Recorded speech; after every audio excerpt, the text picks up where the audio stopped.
Hey friends and my dear student, आज मैं आपके लिए लेकर आया हूँ क्वेश्चन टैग। देखिए क्वेश्चन टैग क्या होता है। क्वेश्चन टैग सबसे पहले तो जानते हैं कि क्वेश्चन टैग होता क्या है। क्वेश्चन टैग की ज़रूरत क्यों पड़ी हमें पढ़ने की, क्यों पढ़ते हैं। तो देखिए क्वेश्चन टैग को पढ़ने की ज़रूरत है। जैसे समझिए इसमें होता क्या है कि question tag is an expression. Question tag एक एक्सप्रेशन होता है जो यूज किया जाता है कि ask detection and thought of listeners. जैसे कि आप किसी से कोई भी प्रश्न किया, अगर आप उससे हाँ या ना में जवाब चाहते हैं, जैसे आपने क्वेश्चन हाँ के लिए किया तो वो हाँ ही बोले, ऐसा आप चाहते हैं इसमें कि जैसे कि तुम आम खाते हो है ना, तुम आम खाते हो है ना। जैसे मान लीजिए आपको एक वाक्यान के थ्रू मैं आपको समझाने की कोशिश करूँगा। तो देखिए सबसे पहले अगर आप अभी आम का जो है वो सीज़न चल रहा है और आप मार्केट गए और आपने आम देखा और एक जगह क्या था कि आम इतने अच्छे, इतने सुंदर आम थे जो कि आपको देखते ही वो पसंद आ गए। और जो पसंद आ गए आपको आम, और आपने वहाँ से आम खरीदा और उससे पूछा कितने रुपए हुए, तो उसने कहा 300 रुपये किलो है आम। तो आपने फटाफट क्या देखा, कुछ नहीं कि आपने सिर्फ आम देखा और आपने 300 रुपये निकाले और फट से दिए और आप उस आम को लेकर घर आ गए। आप घर आ गए, आपने सोचा कि मैं इस आम को पार्टनर से छिपा कर खाऊंगा। तो रात में आप क्या हुआ कि रात में आपने काटा अंधेरे में बिल्कुल, और आपने जैसे ही उस आम को चखा वो तो जहर से भी बेकार निकला। यानी कि अब आप क्या करेंगे, अब आप उस आम को लेकर आए और अपने पार्टनर को दिखाकर कह रहे हैं दूर से कि आप आम खाते हो है ना, आम आम खाते हो, आप आम खाते हो है ना। तो आप देखिए यहाँ पर क्या हुआ कि है ना, ये एक प्रश्न क्वेश्चन बन गया। तो यही जो है वही क्वेश्चन टैग कहलाता है ना। अब आप क्या हुआ कि यहाँ पर तो आप कहलवाना उससे चाह रहे हैं कि है ना, कि आप आम खाते हो है ना, यानी कि वो आम खा ही ले, आप हाँ चाह रहे हैं उनसे कि ये हाँ बोले। और जैसे ही उसने हाँ बोला और आपने क्या हुआ कि वो जो बचा हुआ आम था वो आपने उसको दे दिया। वहाँ से क्या हुआ, जो 300 रुपये थे आपके, आपने कॉपी फट से लिख लिया कि 150 रुपये अब इससे लूँगा। तो वहाँ से क्या हुआ, आपके 150 रुपये आ गए। अब क्या हुआ, दूसरे दिन को आप गए तो आम जो थे वो 20 रुपये किलो थे और आप लाए आम, वो इतने मीठे इतने अच्छे निकले कि आप फटाफट से उस सबको खा गए। अब आपने उस पार्टनर से उस आम को दिखाकर कहा, और आम को दिखाने से पहले आपने उससे कह दिया कि आजकल आम जो है ना बहुत ही खट्टे कड़वे बेकार आ रहे हैं, और आम जो आप लाए वो बहुत अच्छे थे। यानी कि आप उससे कह रहे हैं आप आम नहीं खाते हो है ना, आप आम नहीं खाते हो है ना। यानी कि अब आप चाह रहे हैं कि वो ना बोले। तो यही है ना जो है वही हमारा क्वेश्चन टैग कहलाता है, और जो क्वेश्चन टैग कहलाता है वही क्वेश्चन टैग कहलाता है। तो देखिए ये जो है इसकी तो अंग्रेजी आप सभी को आती होगी, अगर इसकी अंग्रेजी आपको मिल जाए तो क्वेश्चन टैग बन गया। तो देखिए उससे पहले क्वेश्चन टैग, देखिए इसकी अंग्रेजी आपको आती है, यू ईट आ मैंगो। इसकी अंग्रेजी तो आप बना लिए। अब इसकी अंग्रेजी कैसे बनेगी, तो उससे पहले मैं आपको समझाने की कोशिश करूँ। अगर देखिए इसमें होता क्या है, दो पार्ट होते हैं। इस वाले पार्ट को हम बोलते हैं स्टेटमेंट और इस पार्ट को बोलते हैं हम टैग पार्ट।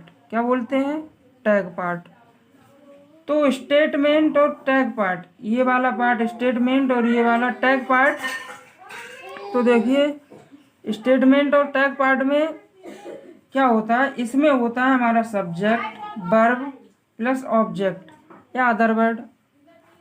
इसमें हमारा क्या होगा, इसमें हमारा auxiliary verb plus subject plus question mark, यही है हमारा क्वेश्चन टैग। क्वेश्चन टैग में अगर हमारा स्टेटमेंट जो है वो नेगेटिव है, कैसा है, नेगेटिव है, तो हमारा जो क्वेश्चन टैग बनेगा वो पॉजिटिव बनेगा। अगर हमारा स्टेटमेंट पॉजिटिव है तो हमारा क्वेश्चन टैग नेगेटिव बनेगा। तो यही दो चीज़ें आपको समझ गए तो आपको क्वेश्चन टैग आ गया। तो देखिए अब मैं आपके सामने 2000 एग्जाम्पल लेके आपको बताता हूँ। जैसे कि यही मान लीजिए आप आम खाते हो, है ना।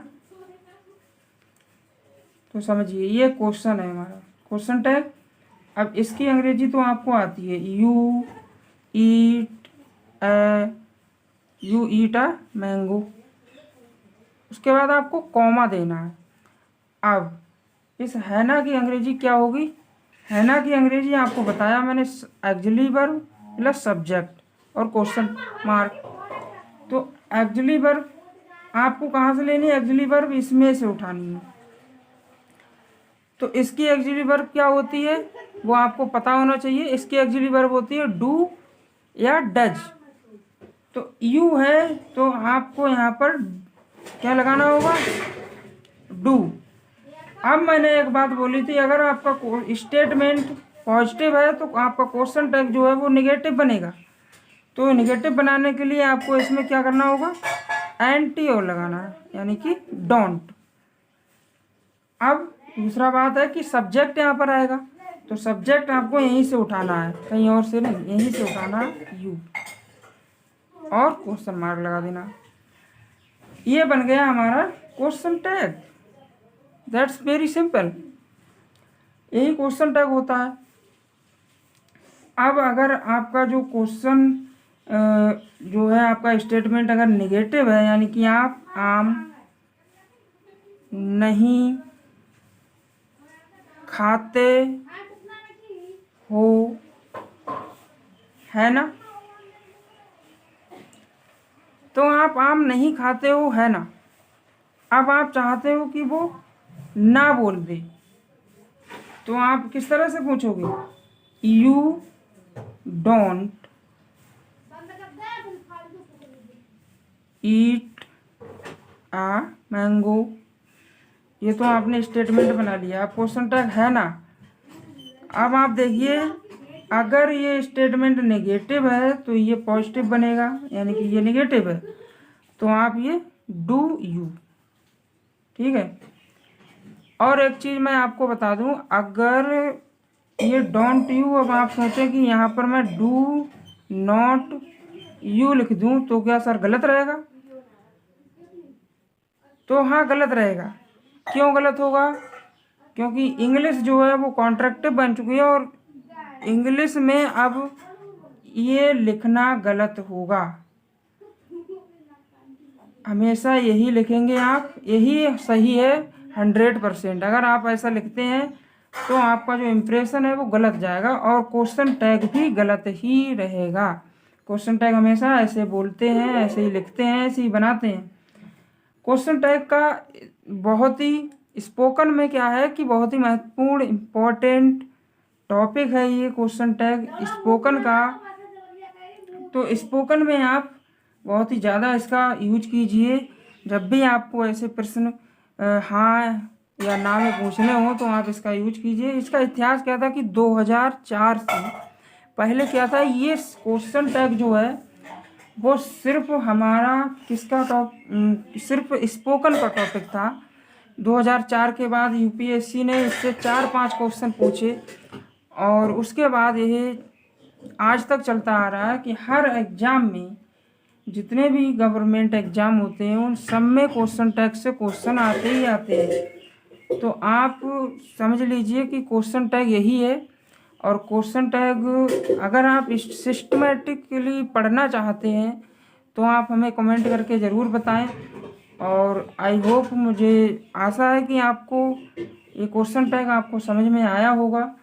और अगर आप सिस्टमेटिकल पढ़ना चाहते हैं तो कमेंट में बताएं, मैं आपको सिस्टमेटिकली पढ़ाऊँगा एक तरफ से, और आप सीख जाएंगे कि क्वेश्चन टैग क्या होता है।